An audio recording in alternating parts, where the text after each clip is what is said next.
News 7 Tamil நேயர்களுக்கு வணக்கம். நீதிமன்றங்களில் தாக்கலாகும் மிக முக்கியமான வழக்குகள் குறித்தும் சட்டம் சார்ந்து பொதுமக்கள் மனதிற்குள் எழும் நியாயமான கேள்விகளுக்கும் விளக்கமளிக்கும் மாண்புமிகு நீதியரசர்கள் நிகழ்ச்சிக்கு உங்களை வரவேற்பது நான் மோகன்ராஜ் பழனி.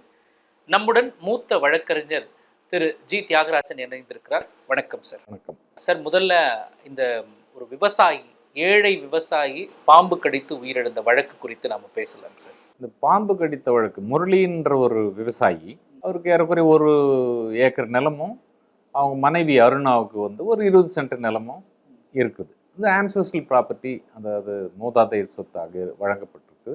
அவர் ஒரு விவசாயி தான். அந்த விவசாயம் செய்யும் பொழுது அவருக்கு பாம்பு கடிக்குது.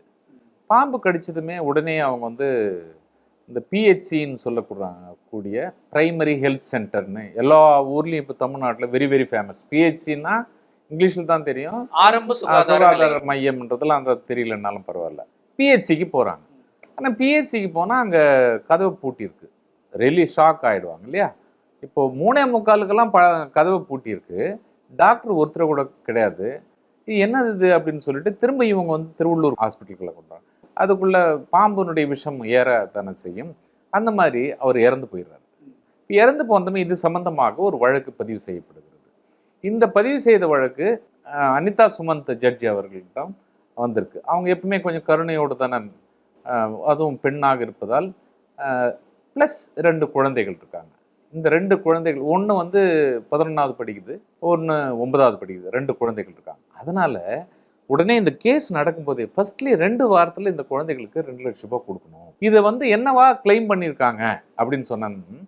இவங்களுக்கு 10 லட்ச ரூபாய் கொடுக்கணும், போக்குவரத்து கொடுக்கணும், யூனிஃபார்ம் கொடுக்கணும், சாப்பாடு கொடுக்கணும், எஜுகேஷன் கொடுக்கணும், ப்ளஸ் இந்த அம்மாவுக்கு கம்பேஷனேட் அப்பாயின்மெண்ட் ஒன்று கொடுக்கணும்னு ஒரு கேள்வி எழுப்பப்படுது. பாம்பு கடிச்சாரு, இறந்துட்டாரு, இதெல்லாம் ஏன் கொடுக்கணும் சார்? இது அரசாங்கத்தின் இடர்பாடாக இருந்திருக்கிறது. அரசாங்கத்தினுடைய இயலாமை தன்மையை குறிக்கிறது. அலட்சியமா ஆரம்ப சுகாதார நிலையம் செயல்பட்டு. ஆமா, செயல்படாம பூட்டி வச்சிருக்காங்க. ஆமா, செயல்பட்டுச்சுன்னு சொல்ல முடியாது, இயலாமையாகவே இருந்திருக்கிறதுன்னு சொல்லலாம். ஏன்னா இது எப்போ பூட்டினதுன்னே தெரியாது. இன்ஃபேக்ட் அங்க எப்போ திறந்தாங்க, எப்போ மூடினாங்கன்னே தெரியாது. ஆனா இவங்க ஏகுவார் பாளையத்திலிருந்து அங்க போறாங்க. அங்க போறதுக்குள்ளவே இந்த மாதிரி பூட்டி இருக்கிறது. 3:45க்கு பூட்டி இருக்குன்னா, இப்போ கவர்மெண்ட் ஆஃபீஸ்லாம் பார்த்தீங்கன்னா நார்மலி 5லேருந்து 5:45 வரைக்கும் இருக்கும்.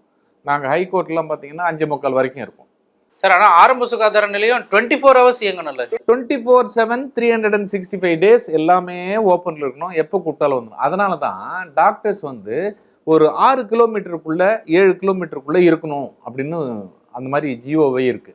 அதாவது உடனே அதை சுற்றி இருக்கிறது தான் ரொம்ப முக்கியம். அங்கே தான் தங்கி இருக்கணும். ஆமாம். அதுவும் இல்லாமல் ஸ்பெஷலி இந்த விஓவும் இந்த பிஹெச்சி டாக்டர் கண்டிப்பாக அங்கேயே பக்கத்திலே இருக்கணும் அப்படின்றது எதிர்பார்ப்பு. அதனுடைய அரசாங்கத்தினுடைய ஒரு பரிகாரமே அதுவாக தான் இருக்க முடியும்.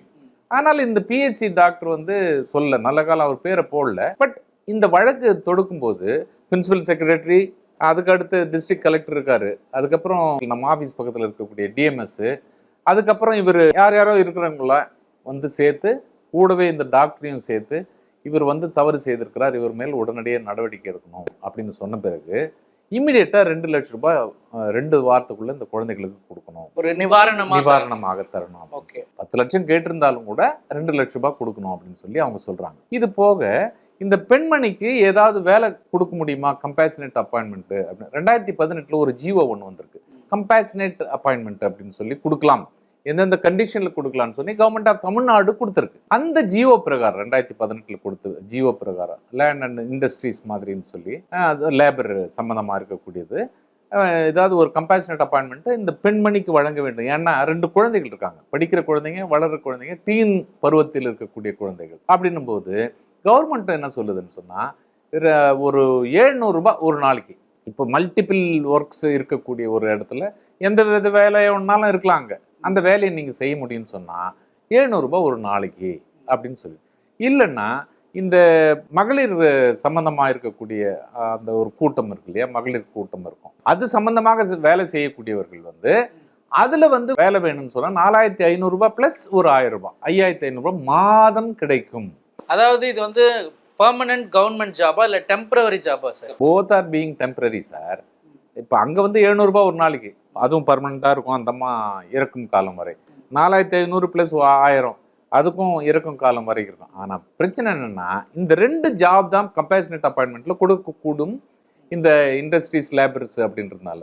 அதனால இந்த 2த்துல எது இந்த அம்மாவுக்கு ஒத்து வரும்னு பார்க்கணும்ல. இப்போ குழந்தைகளுக்கு வந்து வயசுக்கு வந்த பொண்ணு, ஒரு வயசுக்கு மேலே இருக்கக்கூடிய பையன், அவங்க 2 பேருக்கு சாப்பாடு சமைக்கணும், மத்தியானம் சமைக்கணும், இந்த மாதிரிலாம் இருக்குது. அப்போ 700 வேலைக்கு போகிறது தினம் ஓகேவா, அல்லது 4500 + 1000 ரூபாய்க்கு போகிறது ஓகேவான்னு சொல்கிறத இந்த பெண்மணி வந்து 2 வாரத்தில் வந்து கவர்மெண்ட்டை வந்து அணுகலாம், அந்த டிஎம்எஸ்ல அணுகலாம். அதுக்கப்புறம் அந்த என்ன அவங்களுக்கு வேலை வேணுமோ அந்த வேலையை எடுத்துக்கலாம்னு சொல்லி 2 ஆப்ஷனே வந்து அந்த பெண்மணி அருணான்றவங்களுக்கு கொடுக்கப்படுகிறது. இந்த வழக்குல இருந்து என்ன புரிஞ்சுக்கலாம் சார்? ஒரு தவறு செய்தால், அது தெரிந்து செய்தால், அது தேவன் என்றாலும் அரசு என்றாலும் விடமாட்டோம். தேவனே விடமான்ற அரசு என்ன? அதனால இந்த சூழ்நிலையில ஒரு பிஹெச்சியில சம்பளம் வாங்கக்கூடிய ஒரு டாக்டர், அவருடைய டியூட்டி வந்து பணி வந்து 24/7/365. எல்லா காலமும் அங்கேயே இருக்க வேண்டிய ஒரு ஆளு, அந்த உயிரிழப்பு தவிர்க்கப்பட்டிருக்கும், நிச்சயமாக தவிர்க்கப்பட்டிருக்கும். நம்மளுக்கு தெரிஞ்சு இது ஒண்ணுதான், தெரியாம எதனா காயப்பட்டது, ஆக்சிடென்ட் பட்டது, அதெல்லாம் பத்தி எல்லாம் நம்மளுக்கு தெரியல. அதனாலதான் எந்த காரணத்தை கொண்டும் இந்த அரசு அதிகாரி, கவர்மெண்ட் ஆபீசர், அந்த டாக்டர் மேல நிச்சயமாக இது ஏற்றுக்கொள்ள முடியாத ஒரு குற்றமாகும். எனவே அவர் மேல தக்க நடவடிக்கை எடுக்க வேண்டும் அப்படின்னு சொல்லிட்டு இப்போ டிஎம்எஸ்ல இருந்து அந்த இதெல்லாம் இந்நேரம் வந்துட்டு இருக்கோம் அவருக்கு. இப்போ 28/6 மேபி ஒரு 10 days முன்னாடி வந்து இந்த விஷயம் ஒரு ஜட்ஜ்மெண்ட் கொடுத்துருக்காங்க ஜஸ்டிஸ் அனிதா சுமந்த் அவர்கள். அதே போல பாதிக்கப்பட்டவர்களுக்கு நிவாரணத்தையும் வழங்கியிருக்காங்க. நிவாரணமும் இருக்கிறது, அந்த வேலையும் இருக்கிறது. பெரிய விஷயம் சார். உடனே ஒரு வேலை கிடைச்சி ஃபேமிலியை சப்போர்ட் பண்றது காலத்துக்கு ஒரு நம்பிக்கை. எஸ்.